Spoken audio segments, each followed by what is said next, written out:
Can you start up an entire reselling business that's good enough to pay your rent if you only have access to your bedroom, your living space, your roommates don't tolerate your activities in the common areas, you have to stuff stuff under your bed and a closet? We're gonna assume bedroom, closet, maybe some space under the bed, that's it. Can you make it work? Yes, you can. It is my belief that you can. How would I make it work? This is my personal approach based on my experience. These are the things that I would actually focus on and actually do. The general philosophy here is going to be one based primarily on keeping stuff out of your living space whenever possible. So you're selling outside of your apartment. You're not hanging on to stuff. You're selling in other ways other than storing inventory. The things that you do store to sell on eBay or elsewhere don't live in your place for very long. You're sourcing stuff that is in high enough demand that it's not going to end up living in your closet permanently or semi-permanently. And you're going to be focusing on things that you can work some volume on because they're physically not prohibitively large. There are 3 qualities that I care about in this experiment. Sales velocity, so things that sell fast. Fast meaning 3 months or less. Things that sell for a lot of money. Self-explanatory. This also, there's like an implicit value here, which is it sells for enough money to make it worth the time, because reselling, especially photographing, listing things on eBay, is a pain in the ass. It takes a lot of effort, so it has to be worth your time. And things that don't take up space. You want to aim for stuff, like I said, that you can stack in on itself that doesn't occupy a ton of space. A good example is like jewelry, something that I don't have a lot of experience selling and not something that I'm even advocating for here, but it's a good thought experiment. Think about how much a shoebox full of gold rings would be worth. You want stuff that combines these qualities in some kind of way. So things that sell fast, things that sell for a lot of money, but maybe are larger. A good example here might be like a PlayStation. It's not exactly small. It's not something that you could really stack up a bunch of, but super high demand, like let's say it's a PS5, insane demand and great money. So it's going to be worth the, having it sitting around for however many days it takes to sell. This is good. The PlayStation would be better if it was the size of a PlayStation game. Things that sell fast, things that don't take up space. Let's say there's a DVD or like a Blu-ray that's like a rare movie. It's worth 15 bucks, but you're going to sell it in a couple days. This is still good, even though it's not worth a ton of money. Things that sell for a lot of money and things that don't take up space. Good example might be like a rare foil Magic the Gathering card that's worth 500 bucks. Takes up no space, worth a ton of money, but it's not going to sell fast necessarily. Obviously, you want to aim for this right here. There are magical items that satisfy all 3. I'm going to give you ideas of what stuff you can sell. But before we even get into those niches, I want to talk about this intervening step that I would take between sourcing and listing and storing, which is to sell stuff before you have to really list and store it. The main way that I would resell if I was in this position, and it's going to be the main way I resell probably if and when I get back to reselling, if I move back to the States, I'm living abroad, which is Whatnot. Everybody said it was a fad, everybody said it was a flash in the pan, and you're not a real reseller if you use Whatnot, and I'm spoiled because I'm an influencer or whatever. The last part is probably true. Like, I get a sweet deal on Whatnot because I'm the great thrift of life or whatever. Like, I have an audience. But it's still a great opportunity. Like, if I was brand new, if I had no audience, I would still be focused on building this up. What this is, if you're not familiar, is a live auction website. You run items on auction for a lot of the times like 20 seconds, and you can move an insane volume with insane speed if you're doing it right. And it is tricky. The trick is finding the right stuff and cultivating an audience, developing the interest, because if you only have 5 people in your auction, probably not going to be able to sell that much stuff for that great of money, but it depends on what you have, and you can build this up over time. I've made lots of videos about this. This would be, and in fact was before I moved, my #1 resource. I have an unfair advantage in that I sell science fiction and fantasy books to mostly an audience from my other YouTube channel, which is reading and reviewing science fiction and fantasy books. So I know that I can just go source books and probably same or next day, if really necessary, I could have them sold, packed, shipped, and out of my apartment. They would land in my apartment briefly. I would hang on to them just long enough to sell them, and then I would move them out. And whatever didn't sell, I would just donate. I would just get rid of it. The trick there is finding stuff to source for really, really cheap. This is something to keep in mind. Look into it. It is tough. It can be really tough. Find your niches and just have this on your radar as something that's possible. Another possibility is, and this also is contingent upon being able to source things for really cheap. I've made videos about this as well. If you can source things like t-shirts, graphic t-shirts for less than $1, like less than $1 or $2, this might be worth it. Or if you're at a yard sale or a flea market, you just find a ton of clothing for dirt cheap and it's the right kind of stuff, take it into a buy-sell trade shop. Buffalo Exchange is a chain of buy-sell trade shops. You just bring it into the counter, the person looks at it, decides what they want to keep, hands you cash or credit for it. You can take either. You can take that store credit, which will be more, and leverage that to source better inventory, or you can just take the quick cash. I always took the quick cash. I think either one is legitimate. You can also find smaller boutique vintage clothing stores. And this doesn't just work for clothing. I think maybe you could make this work with pawn shops, although I think the profit would be a little bit lower. But this is just speaking from experience because I am a clothing reseller, was a clothing reseller.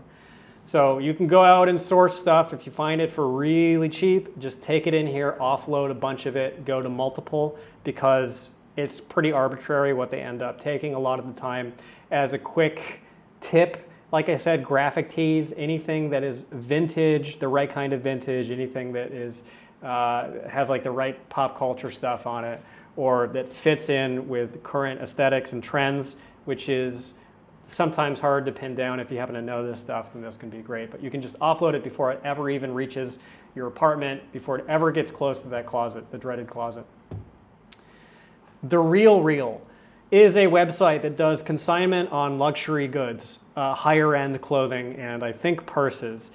If you find stuff that, let's say, is bulky and you don't want to stuff it in your closet, let's say a really expensive suit that can sell for around $500 used, this is not that uncommon of a scenario. Instead of stuffing it in your closet where it's going to take up a bunch of space, I would send it into the Real, have them photograph it, list it, sell it, and then cut you in a commission. The commission is small relative to what you would make if you were selling it yourself elsewhere on eBay or whatever. But for all the things that I have talked about, I think it's totally worth it. I was doing this even when I wasn't limited on space, like I would sell suits this way. It's much easier. They don't always accept everything. Look into the commission structure. Another way to do this is to find local consignment shops in the city where you live. Obviously, that's implied in local. You may be able to just take some stuff, dump it on them, and make money having it live at their house instead of at your house. And now we're at home. We're back in our bedroom where we live and work. We want those two things to not interfere with one another as much as possible. It's going to be tough if you live inside of your own office. And I speak from experience because I really did this. As much as possible, cut down on clutter. Be very minimalist when it comes to your photo setup. Be very minimalist with your shipping supplies. So just get like some USPS flat rate stuff, just as much as you really need, some poly mailers, maybe a little bit of bubble wrap, a little bit of void fill, and figure out a way. Find a corner to stuff it in where it's not going to be in the way. If you want a super minimalist photo setup, get a ring light like this. Probably just one will be fine. They don't take as much space up as the big softbox lights, and they're not that expensive. It'll pay for itself, $90, whatever. Get a fabric photo backdrop. I have not looked that closely at this. I don't know if this is the ideal one. I don't know about the measurements, whatever. Figure out how much space you have. Just find a wall. Get this, run it in a dryer for a while to get the wrinkles out, and just nail it to the wall so it doesn't have like wrinkles and weirdness on it. Get gray. I personally, my approach was to not dick around too much with trying to get the white backdrop. I think it's a little overrated. Gray is the best color. light gray, maybe a little bit of texture in the pattern. This is probably fine. Figure out like the right height to put a hanger up and hang it with one of these heavier drywall picture hangers. And that's it. And then use your phone in manual mode or pro shoot mode to take the photos. I have a video about that as well.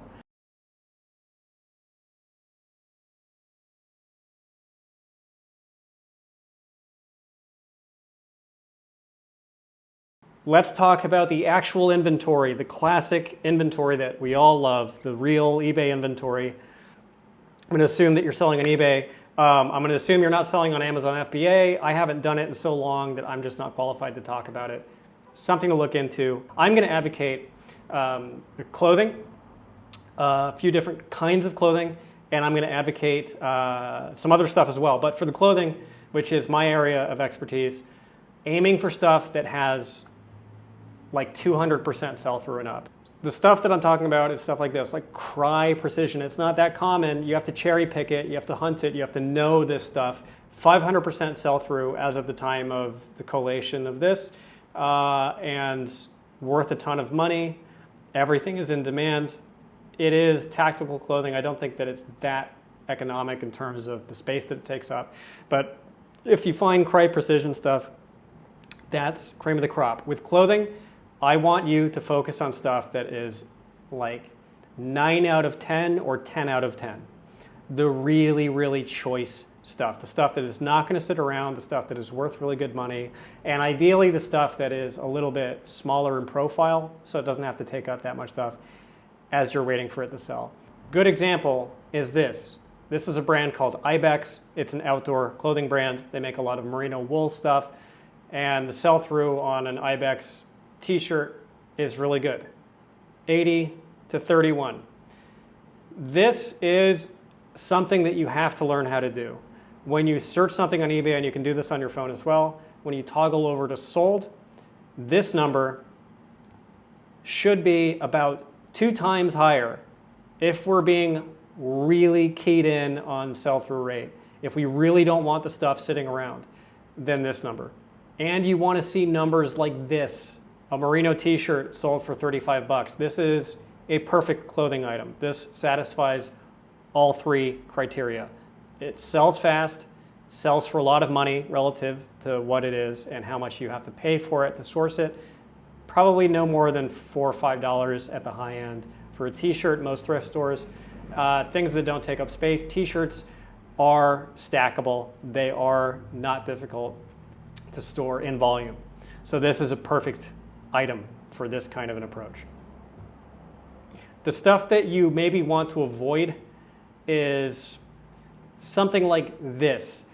This, if I were running a full-scale clothing business, I had the long cardboard boxes, I had the whole inventory system with the rack set up again, I would probably pull the trigger on something like this, even though the numbers aren't phenomenal depending on what it was.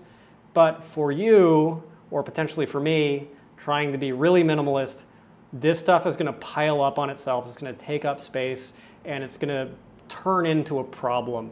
Something like this, Dixon Flannel Co. This stuff sells itself, 152% sell-through. I know it's not 200%, but I know from experience the money is really good and this stuff just doesn't sit around.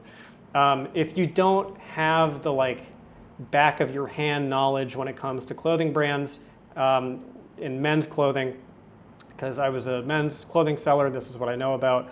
I compiled this. It's called the Menswear Manifesto. It's on its 4th iteration. This is 160 pages long of just brands broken down in the way that I've shown you here. It's a pay what you want product. So take a look at it, figure out how much you think it's worth, and I ask that you pay me that for it. It will pay for itself. This has made a lot of people a lot of money. Giovanni Inglesi, almost 700% sell-through, worth decent money. Free note cloth. You know, these are color-coded, so like the blues are over 200, or the blues are between 1 and 300%, and then the greens are over 300%. So you can just, visually check. Anyway, link to that is in the description. There's also a supplement that's 50 additional brands on top of these that's in there too in the description. I would also pick up lower sales velocity stuff that is worth way above average money. 194 solds on Bathing Ape jackets to over 2 grand actives. That sell-through rate is very low. However, I know that that is a rare, valuable item. This one new sold for 300 bucks, 180 bucks for a hoodie. You got to be careful with counterfeits. And this might be something that would qualify for Real or Grailed. I think there are streetwear specific consignment services. If I found this jacket that could sell for 300, that would be a buy for me as well, even if I'm being hyper economic with my space. Because even if I sit on it for full price, if I ask like $300-400 bucks for it, it will be worth the weight and worth the allocation of space. If and when it does sell at that price, it'll make it worth it. That's much smarter than putting a Carhartt jacket the same size in your closet that's gonna wind up flipping for 50 bucks. Alternatively, I could come in and list this for 100, and then that, whatever, 5% sell-through item or less will probably flip pretty quickly. And a lot of resellers bristle at the quick flip because they think you're racing to the bottom and you're destroying the market. But you just want to make money. You don't want to be tripping over your stuff. This thing, I would probably list for like 150 and then take a best offer on it and just move it. The thing you're trying to do is just move your stuff. Just move as much stuff through your system as possible, as quickly as possible. You're just trying to turn your money over and make the money. You can't afford, if you're living in a bedroom that you're selling out of, to be precious about trying to juice the most money out of your stuff. I just think personally that it doesn't make as much sense. Not that it's totally irrational, like I said, but I would aim towards undercutting the market and making the fast money and moving on. I would personally focus as my main area of desire, like the thing that I would try to source the most would be outdoor brands for clothing, because they're not that hard to find and a lot of them will hit all three of those lobes of the Venn diagram. It's my personal favorite clothing niche to resell in. Even basic stuff like this, like look at this hoodie, again, sold for 130, 125, 130 bucks. Just a hat sold for 50 bucks. This jacket sold for 70. This is like a fleece. There's a bunch of these brands that just sell themselves. Easy mode does not get easier in clothing reselling, pretty much. And again, look at the manifesto. I also have videos about this, and merino wool in outdoor clothing brands is the money. So you're gonna be listing this stuff that is in really high demand. You're gonna price it fairly competitively.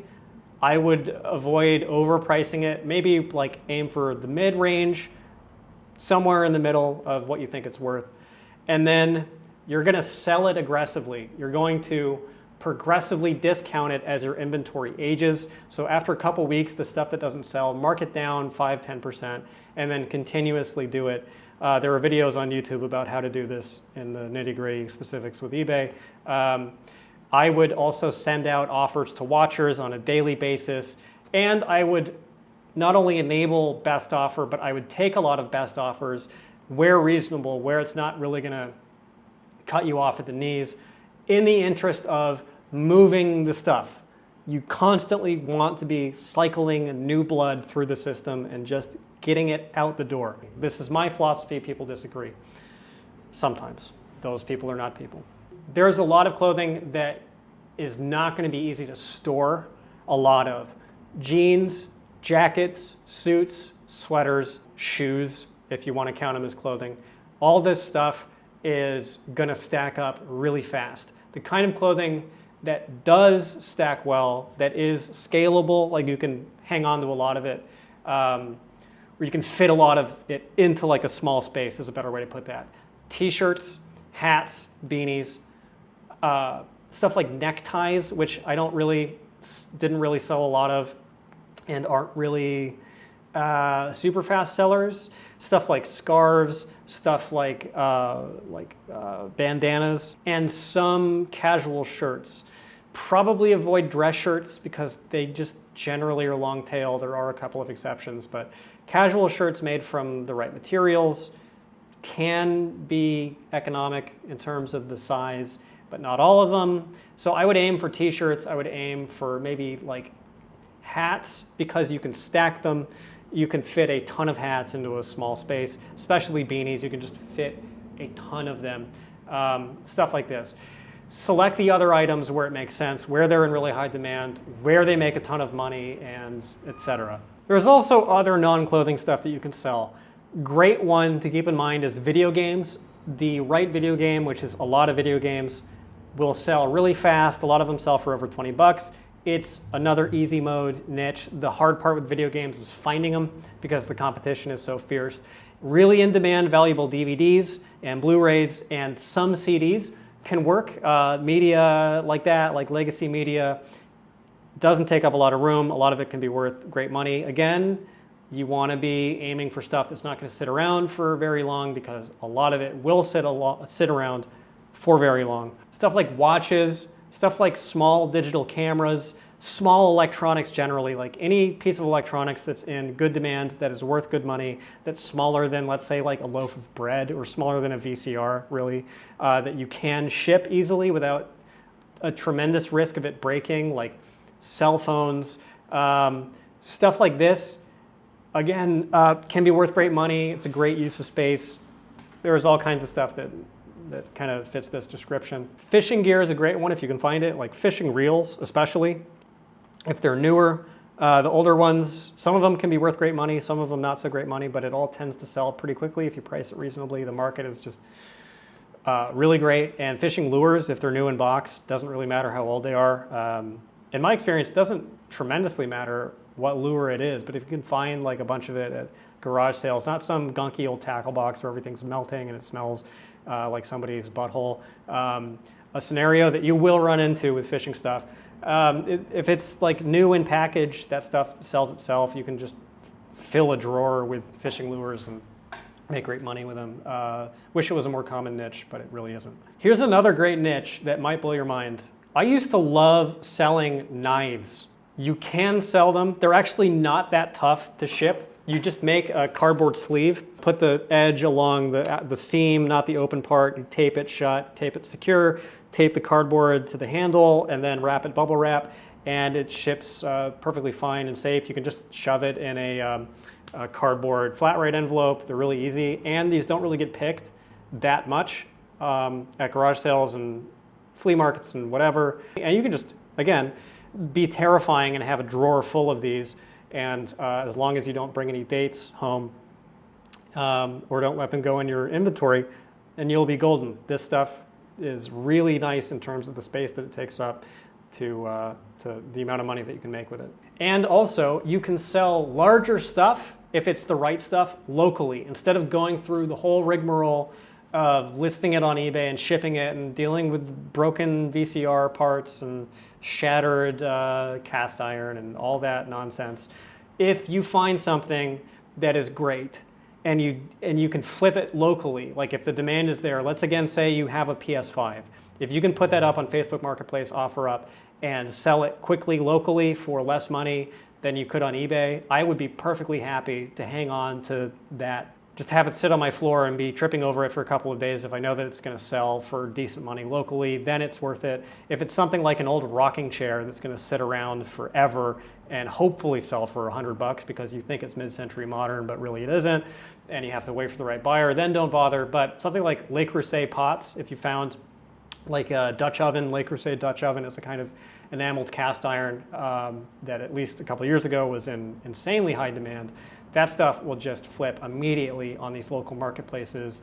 And local selling is also a pain in the ass. And I also have a video about that. You meet a lot of weirdos and a lot of time wasters, but if you are trying to make it a money and you don't want to hang on to the stuff, then it would make sense to grab the bigger stuff. But I think you're seeing the big picture here. Little stuff that people really want, that they will give you good money for, that you don't have to hang on to for that long, and you can just sell it and move on with your life.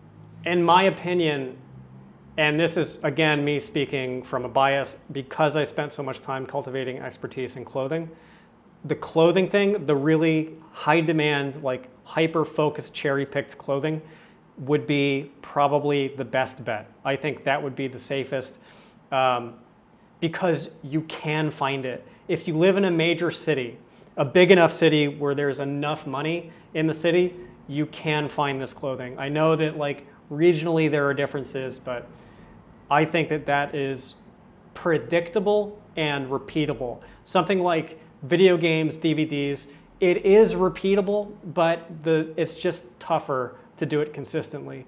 And if you can build up something like my almighty whatnot niche, then that is definitely, in this scenario, the best game in town. Were I to do this, which I very well may, one day, I think about half the money would come from books on whatnot, and the other half would come from doing clothing in exactly the way that I described, with a smattering of this hard goods stuff if and when I run into it.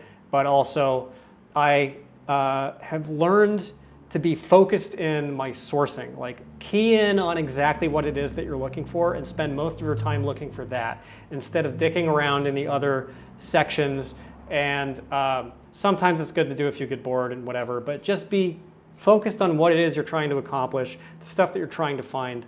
Honestly, I don't think that this is that huge of a stretch to imagine making a decent, consistent income with very little storage space following this kind of a business model. I think having more space, a little bit more space to edge into that like medium tail zone, especially with clothing, being able to aim for the stuff that might sit around for 3 months or 4 months or 5 months and make a decent profit, I think that constitutes a really important part of like a full-time clothing business, and that's something that I would like to have in place. But short of being able to make that work, I still think that this is very doable. And maybe you're not even in a position where you need or want to do this super minimalist kind of selling, but maybe you can cut down on the amount of space that you are allocating.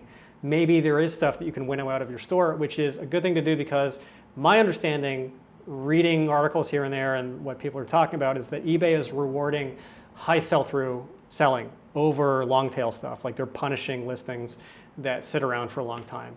And this is the direction that eBay is moving in anyway. So maybe moving towards something like this might make sense for you. Something to think about at least. Okay, thank you for watching. Hope it gives you some ideas. Hope it makes you some money. As always, see you later.